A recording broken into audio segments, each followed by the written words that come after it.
world out there waiting to yield to us. So much flesh, so many different pleasures. So, welcome back to the Fundamentalists, everybody. And we know it's been a long time since you've heard of us. Yeah, heard from us. We apologize, but we're back now. That's the important thing. And we've been listening to a lot of metal. We've seen a lot of metal shows, and we're going to be here to discuss it. We're also going to talk about some upcoming metal. Just metal all around. But, first things first, shots for a bot. Cheers, sir. It's good to be back.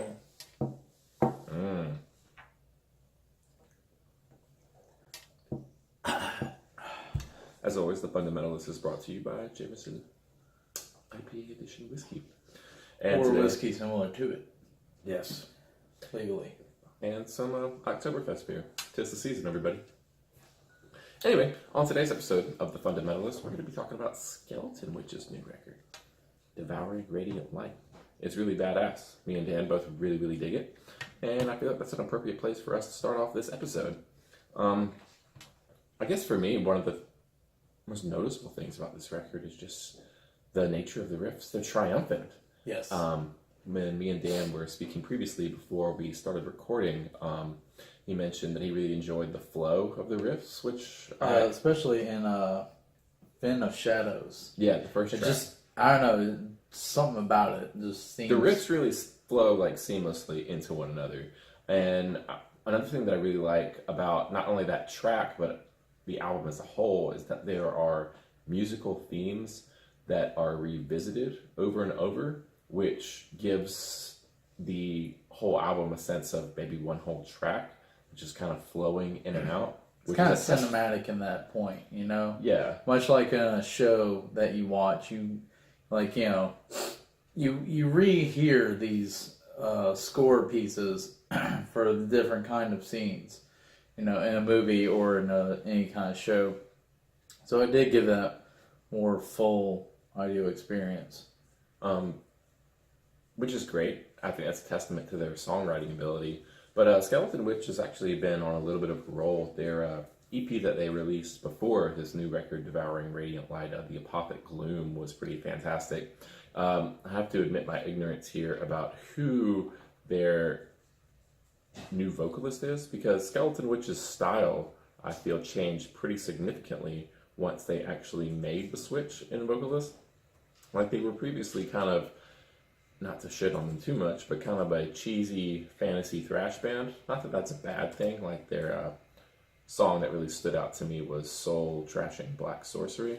I actually heard that on the old PlayStation 3 game, Brutal Legend. That was a really nice metal soundtrack.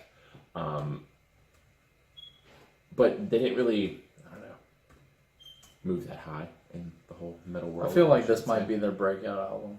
You know? I feel like it could and probably should be, honestly.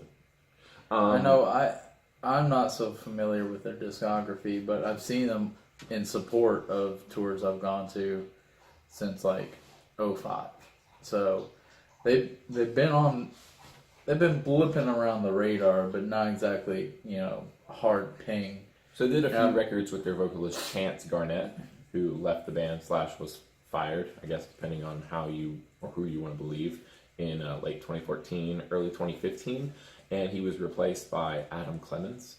And I have to say the two records that he's on are fantastic. I hate using this word, mature, just because I think it's used to denigrate a lot of bands who, I don't know, are more crowd-pleasing. I guess you could say they're just all about the riffs, nothing too fancy. And people use that whole mature tag in the wrong way. As a way to say they've sold out. Yeah, but in this case, I think it is a sign of better songwriting from Skeletonwitch. I like their previous albums, but this one definitely stands out as, I guess, their most cohesive to date. Definitely the ones that stuck with me the longest. It's a bit of like a party band sort of style. Like, you give them a spin once or twice on the previous records, and then it would cycle in and out of your, listening repertoire there. But this one has stuck with me so far, and it's been out for a couple weeks, and I keep going back to it. I'm a big fan. Speaking of shows that we've seen, a couple of shows... Sharp segue there. Sharp segue, yes. Sharp segue. Actually, well, we weren't speaking of it, but I want to speak of it now. So, well, how's that for a fucking segue? Oh, that's right. Anyways, so what shows have you seen, Duel? I know you saw a big motherfucker of a show recently, so let's hear about that. It was just my birthday. Back over the weekend of the 12th, and I got to see Slayer on their farewell tour, which was absolutely fantastic. I feel like every band killed it. I have to say that I am a bit disappointed that on the tour date that I saw, which was on the 10th in Atlanta, Georgia, at the Solaris Amphitheater. August, as it were, at the time of recording. Yes, that Behemoth had dropped off the tour and had been replaced by Napalm Death. No disrespect to Napalm Death, or maybe there is a bit of not so thinly veiled disrespect at Napalm Death for that. I'm really bummed that Behemoth dropped off that fucking tour. And I'm really bummed that my camera's not really fucking picking this up here. It's going in and out of focus. It's trying to fucking focus on the goddamn Abbat. He's over here trying to steal the fucking show. Members of Immortal would probably fucking agree. Stop being a twat, Abbat. Anyway, Napalm Death was still alright. They only played like a 25-minute set, so not like they could really piss me off too bad. Not like the cost of $15 fucking. I mean, isn't all their songs like a minute long? So 25-minute set is like their entire discography. I mean, some songs were even shorter than that. They played 2 songs and then spent about 5 seconds, including "You Suffer," which some of you might know from HBO's sitcom Silicon Valley, most recently of this season. But anyway, they're not the most important part of that show. Testament was fantastic. Chuck Billy, Alex Skolnick, and the rest of the dudes in Testament, they just bring a good time, dude. The riffs are tight, the songs are tight, and they're one of the only thrash metal bands from the 80s that I feel like has kept their integrity the entire time and actually gets better with every single release. Like, Slayer never, in my opinion, never released anything great after 1990. Metallica, neither. Megadeth has a few sporadic great records, but they've also got some real fucking shit heaps in there too. I'm looking at You, Risk, and Super Collider. Whereas Testament, I feel like, just gets better and better. And if you were to ever redo the quote-unquote top big 4 in thrash metal, I feel like Testament deserves to be there over Anthrax. And I love me some Anthrax, who was also there on this tour. However, I've got to say, I didn't realize how much shit Anthrax gets in the metal community. I feel like I was one of the only people who was actually excited to see them. A lot of people were hating on Joey Belladonna, and his vocal style, which I don't get. I mean, I realize the world of heavy metal has gravitated more towards the harsh, aggressive vocals, and I guess, like, the emergence of death and black metal and all that stuff. All those things have to do with that, but I didn't understand the hate. I thought Anthrax played a great set. Lamb of God, they were fantastic. Although they were sans Chris Adler. Chris Adler dropped off the remaining dates on the tour. Still don't have any idea why that happened. But his replacement was fantastic, and Lamb of God proved why they're headlining tours all over the country. But we were all there for Slayer, and they fucking showed us why with every single song.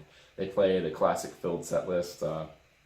It was great getting to hear things like War Ensemble, Rain and Blood. There's a lot of choice cuts off of Rain and Blood, too, like Epidemic and Postmortem. And of course, the classic Angel of Death and Hell Awaits and other South of Heaven.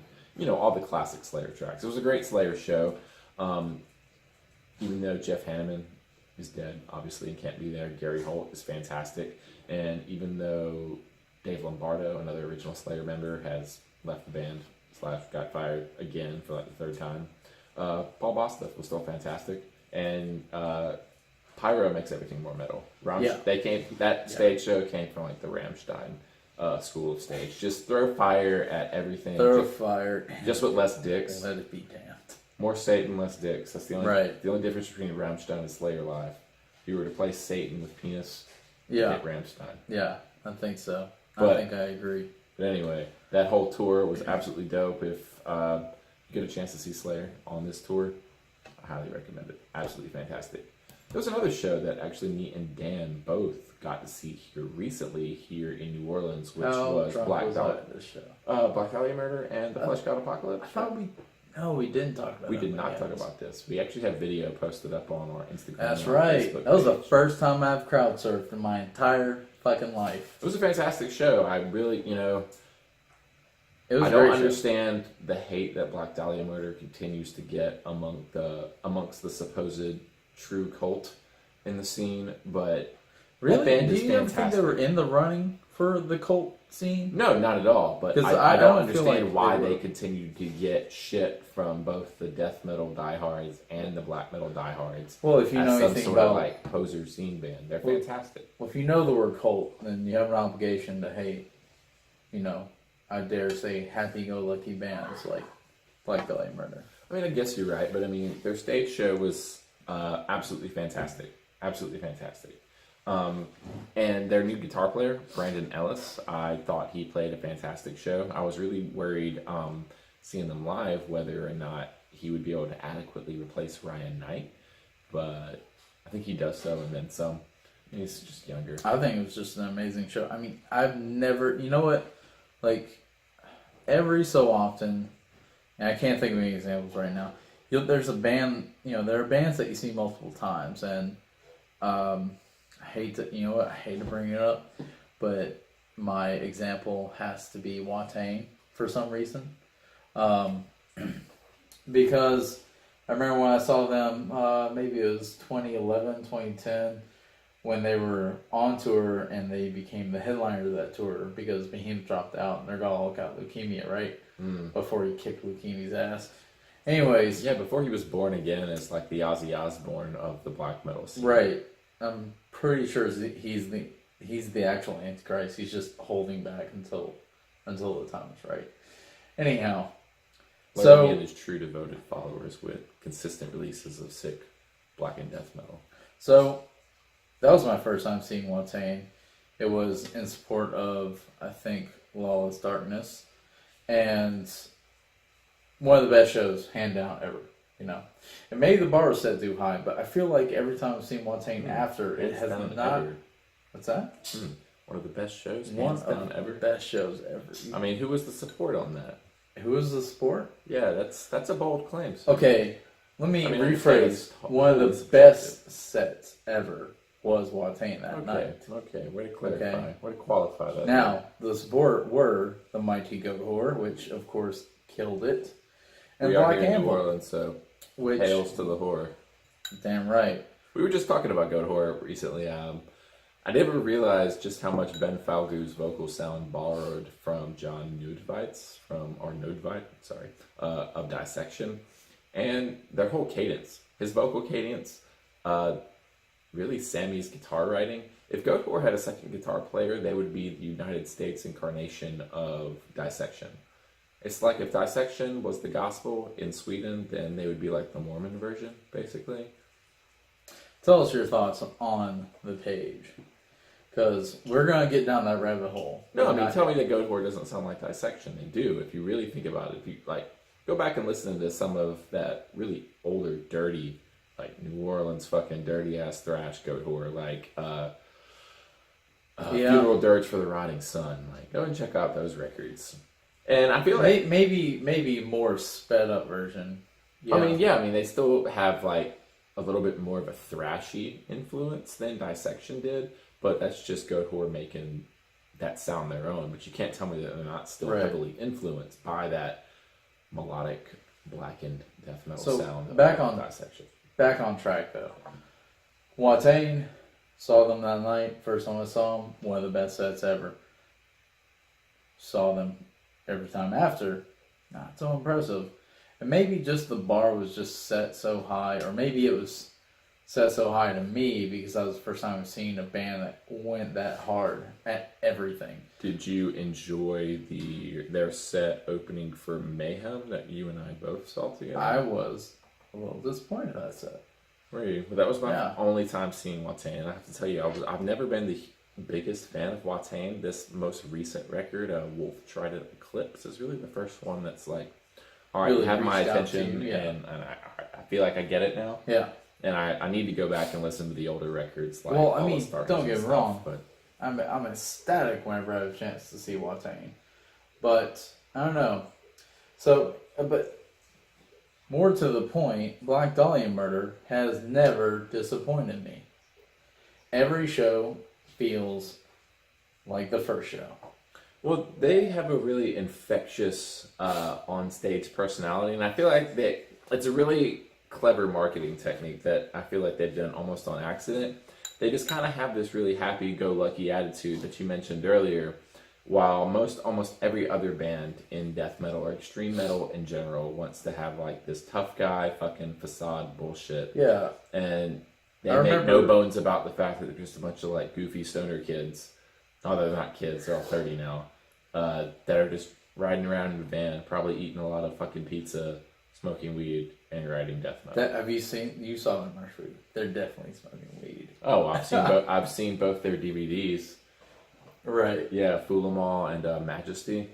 There's a reason the most notable quote from that is, "Should we hit the bong before we do this?" Those dudes are all about hailing the leaf. And there's nothing wrong with that, and I think that shows on stage. They're just so much fun.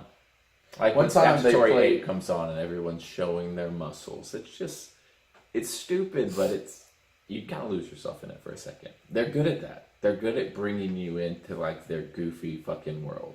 One of my favorite sets, while writing sick ass riffs. One of my favorite times seeing them was the Hawaiian Shirt tour.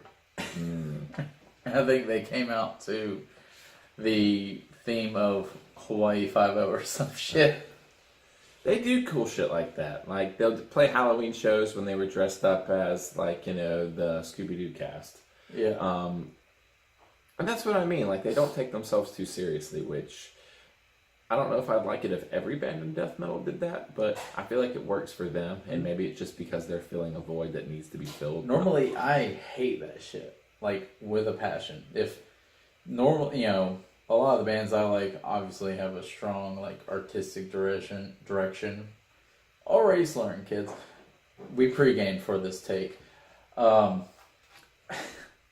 Strong, artistic, and visual direction.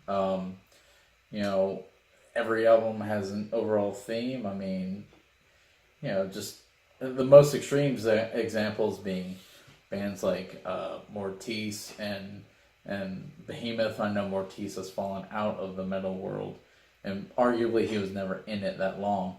But, regular Varg veganist, huh? Varg has been... We latch on to Varg to keep him in whether he likes it or not, which, I mean, obviously he does. He definitely does not like, because he has said himself he doesn't give a fuck about black metal or whatever he started anymore. He's totally out of it, not interested in black metal, not interested in black metal or metal ethos whatsoever. He's a bit of a philosopher, that Varg. A little batshit insane too, but he definitely has disowned us, whether or not the scene has disowned him. Honestly, I mean, Varg's not really a guy we should be holding up on a pedestal. We should, on philosophy alone, like, ditch the motherfucker. In fact, I've seen many an article written about his music where at the end of it was, he does great music, but bit of an asshole. He's an asshole. Fucking download his shit. Don't buy it. Download it. To say the least, bit of an asshole. Yeah, to say the least. I feel like anybody who recognizes the name Varg Vikernes doesn't need us to go through the litany of shit that is fucked up about him. So I don't know what it is about Scandinavian metal icons, but for some reason they like to stray away from metal, but it doesn't make us love them any less. Michael Ackerfeld of Opeth and Bloodbath fame, dude wouldn't touch metal with a 10-foot stick anymore. He even says he hasn't listened to death metal since the fucking early 90s. And then comes out and drops the fucking Fathomless Misery in 2005, I think, 2004, 2005. One of the fucking sickest death metal records I've ever fucking heard in my entire life. And he's just like, yeah, this is what it's supposed to sound like. You're welcome. I'm gonna make an epic album sarcastically. Yeah. Isan, the same way, of Emperor fame, one of the most famous how the names fuck you get away with wearing turtlenecks? In all of black metal, and like you said, he's wearing turtlenecks now, releasing solo records. But we still love him. Like, granted, to be fair, a lot of his solo records do incorporate a lot of that black metal sound that. But then they also he is famous for, like, and also made famous, which would have never flown in the metal world. He does have saxophone solos. I'll give him that. Maybe that's where Ghost was ripping that shit off from. Oh, you know what? I would go with that. I was going to say, I don't think we've recorded a full-length episode since we last did that Ghost review, but They just put out a new track as well. Well, actually, it's a remix of a track. They did a remix of Dance Macabre, which seems to be a real theme with Ghost here recently. Like, they put out that He Is EP with, obviously, the He Is single as it appears on Meliora, and then 3 different remixes, like an acoustic track and 2 remixes. And they seem to be going down this path more and more often. Basically, the more popular they get, more and more people want to chop up their shit and kind of piggyback on their name. Also known as milking the cash cow. Good on you, Tobias. I mean, I feel like it's almost like in the rap scene where people will get like features on like a remix of a really popular song, and all of a sudden that song gets 6 more weeks of radio time. Is Ghost the 2 Chainz or Lil Jon of the metal world? There might be the DJ Khaled before we're done. Let's hope not. Cheers. Because unfortunately, there's a lot of fear about that. I think the next album from Ghost will be very telling as far as what the future of Ghost holds musically. For the people who've never really considered them metal, I guess it's just going to be more the same. Where do you think, fan-wise, the next Ghost album is going to put them? Because right now, they are totally in that radio They're popularity occupying that world, disturbed like System of a Down range, dude. They're so it's just going to go further and further into the radio mass popularity. Well, I don't know. I'm saying, or are they going to like do a 180, as in we've made our money, now we're getting back to business, like full on, summoning the devil. Well, their whole sound has kind of always lent itself to that because they play that old school traditional heavy metal, which has got poppy elements, or at least good songwriting elements. But the first album, which I guarantee nobody that knows Ghost from the radio knows about, but even that blatantly satanic, as we all know. Well, certainly, like just no talking your way out of it. But I don't feel like the songs are any better on the new record than they are on that first record. I feel like that first record is just as worthy of being on the radio as Prequel is. Well, there's a lot of things we like that we think should be on the radio. I'm sorry, there's not that whole dancey 4/4 like just wanna be, I wanna be with. There is some kind of like metal goth coming of age, like 16, like the metal goth version of 16 Candles, where that's a montage. All right, cool guys. All right, sorry for that. Nothing happened. Sorry for that technical difficulty. No, nothing happened. Everything's fine. Everything's normal. Okay. All right, so yeah, Dance Macabre, like a regular fucking metal goth, fucking 80s montage, straight out of a John Hughes movie. I mean, Silent Bob would just gush over it. I mean, it's a good song. It's a good song. Don't get me wrong. Somebody please get that reference. Anyway, we've already fucking talked about the Ghost record on a previous YouTube video. You should look that up on our channel. We'll fucking get to that. I do want to. We already got to that. Hang on. Hang on. I got another prop here. Oh, God. It's the new fucking Kraft record, White Noise and Black Metal, and you need to check that shit out right now. Now, if you know Kraft, you know they're just all about malevolence and fucking hating humanity and all that shit and delivering blistering fucking black metal. And this new release is more of the same. That's not a bad thing. I actually think they've actually got a little bit of a spacey element to them. And I don't mean like Nasartham or like shoegaze type deal that's infecting a lot of black metal right now, but I just mean like the riffs are kind of airy and it's not the same straightforward to the point we're just gonna beat you over the head with fucking blast beats and shit like that. War metal, basically. Right. Like, no. I mean, there is still a ton of blast beats. There is a lot of fucking miasma just fucking dripping from the fucking record. But it's not just, raw black metal masturbation. Yeah, there's some not content. Not at all. It's not Marduk or anything like that, which I feel like in some records they weren't too far away from being. Which isn't a bad thing. I absolutely love There's a time and place for everything. But I really fucking dig. Really fucking dig this Kraft record. Y'all should go and check this shit out. I'm dead serious. I know you kids are all about the fucking behemoth now and the fucking quote-unquote mature songwriting or whatever. Yeah, sorry, I had that backwards. But it's good. It's really good. For you listening at home, you can't see me fucking showing the goddamn record to the camera, but it's that good. And you should really check it out. Another record. New record. Shit, we're just fucking recommending shit left and right now. Do it. Okay. You do one, because I've definitely got one. Alright, you know what, we may have the same one. But this one... Well, I'm talking about the Spirit's new record. Well, I'm not. It's a re-release of their first CD, Sounds from the Vortex, which is now out on Nuclear Blast Records. Has a bad-ass new re-recording of it. Absolutely fantastic. It is the absolute rebirth of Swedish melodic black metal, i.e. the sound that Dissection created, popularized, and really defined. Has now been redefined by a German band from Saarbrücken. Check them out. Spirit. Sounds of the Vortex. Swedish melodic death metal? I always thought that was more like... Well, you had the Gothenburg... Well, yeah, you had the Gothenburg sound, like At the Gates, Dark Tranquility, and In Flames, and all that shit. Blah, blah, yeah. But... fucking... Are you talking about second wave black metal? Well, they're part of second wave black metal, sure, in the same way that Emperor is part of second wave black metal, but they're very different. Like, Emperor, while including a lot of I'm really just trying to bust your balls about how you categorize Dissection right now. I'm not talking about this new album. That's probably fair, because I probably did it shittily. So Emperor, you would say, is kind of like that symphonic black metal, definitely second wave black metal. Got a lot more of the theatrics and shit to it, but it's also got way better production value, way better songwriting. It basically kicks the shit out of anything Mayhem and Darkthrone thought they were fucking throwing down in the first wave of black metal. Some would, if you disagree with me, argue that point to the death. Get the fuck out of here. Okay. Emperor kicks the shit out of all of that. Anyway, Dissection had incorporated a lot more mellow death in the black metal. So you had, or blackened melodic death metal, I guess as you would call it. Bands like Belphegor are really carrying that flag today. Or, as we discussed earlier, fucking Goatwhore from the United States. The Spirit takes that sound and has defined it all over again.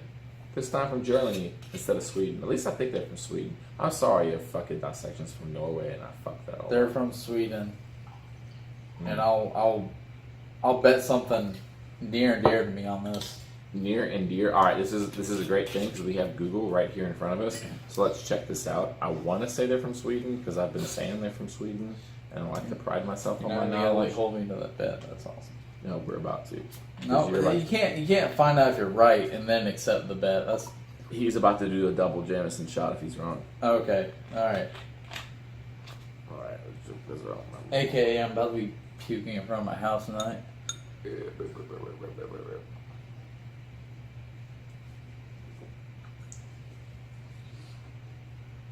We're looking at Swedish. All right, we were right. All right, we kept our metal cred intact. Holy shit! I got really concerned there for a second that maybe I was wrong because I kept calling him Swedish, and I got really fucking bummed out about that. I'm really fucking bummed out that my phone keeps wanting to fuck up my goddamn focus on all my shit. I'm pretty sure. Damn it. There it is. Ugh. Kingsburg. All right, focus for me, please. We're back. We're in focus. All right. I look in focus. I don't know about you. Go ahead and give us your most recent selection, Dan. So, moving on to my album I want to talk about is Northern Chaos Gods by Immortal. As in, immortal without a bot. So, I mean, there's well, we established earlier, a bot is a fucking focus stealing bastard. He is. So, I mean, there's not really much more to say other than this is another great Immortal record. What I think is funny is that now that we have Immortal and a bot, we're basically getting two Immortals for the price of one Norwegian court cost. That's a pretty good point there, Sam. You should fucking put that on I'm the a little page. proud. I can tell. Don't worry, I'll get knocked. Know what I'm not proud of? Your fucking product placement here. Because obviously Ghost is paying us to put up their fucking koozie on the show. Right, so now, yeah, Tobias is really giving us a fucking nickel to block my face. Anyways, so yeah, check out Immortal's new album. If you like Immortal, you're going to like more. You're going to like more Immortal, and it's just a no-brainer. You don't even have to worry about it. Just put it on. It's going to be good. You're going to like it. Fuck off. Anyways. There's nothing wrong with new Immortal. There's nothing wrong with New Immortal from two different bands. And you know, I mean, I was like 5% worried that New Immortal would suck without a bot. But seeing how a bot wasn't the main force in the writing process of Immortal, as I understand it, that's why I was 5% worried. Not every black metal band is Dimmu Borgir that fucking loses its fucking... fucking hell. Loses its fucking way when their main songwriters fucking leave. So let's talk about Dimmu Borgir. But we already did. We already have a fucking review of the new Dimmu Borgir. I don't know, man. The new Dimmu Borgir record, we don't need to retread that ground. I mean, I feel like if I see it live, I would love it. Or if I see like live footage of it, I would love it. Well, our homie just saw it live, but then again, he thinks Abracadabra is their master of puppets, so we really can't trust his opinion. Like, now, can we? That's foreshadowing, kids. Can we? Hashtag get off my lawn. Anyway, on this episode of The Fundamentalists, we've talked about Skeletonwitch and their new record, Devouring Radiant Light. You should go buy that shit. We've also talked about Crab's new record, White Noise and Black Metal. You should definitely go and buy that shit. And Immortal's Northern Chaos Gods. You should definitely go buy that shit. Even though a bot's not on. Fuck yeah. Scene stealer. We also talked about the Spirits re-recording of their fucking classic, modern classic, in my own words, Sounds of the Vortex. You should definitely go check that out. I wish I had a copy of it right now to throw it at you here in the camera. But unfortunately, I don't. We're not going to get into it right now. But there are a ton of great bands about to go on tour for the fall season. Yeah. So be on the lookout and fucking support your venues that bring that shit to your town. It doesn't matter if it's a fucking Wednesday night. Show up, fucking pay your cover, show your city, your town, your whatever, that metal is going to make them money. Yeah. Because if we can trick them, we can get more, even though we all know it won't. We know metal doesn't make money, but tricking them is the hard part, and it's the important part. So, anyways. Well, after that sobering PSA from old DVO there, I think this is a good time to call this most recent, latest episode of The Fundamentalists. Sorry, not the most recent. Anyway, my name is Duel. This is Daniel B. Yosen. Find us at Facebook at The Fundamentalists. You can also like our page on Instagram at The Fundamentalist Podcast. And you can send us an email at The Fundamentalist Podcast or at thefundamentalists@gmail.com. You can also visit our official website at thefundamentalists.com, or you can subscribe to us on iTunes. Matter of fact, the first person to write a review on iTunes and to screenshot it to me, I'll send you a free fucking album. A free copy of the new Skeletonwitch record. How about that? Free copy of the Skeletonwitch record for the first person to write a review on iTunes of us and send it to you. If you have that album, write it anyways. We'll send you something else you ain't got. $20 or less. Yeah. Value. Don't get crazy. Other than that, we thank you for listening. Thanks for all of your support. We're sorry it's been so long since we've been away. This has been The Fundamentalist. Horns and Heroes. Cheers. I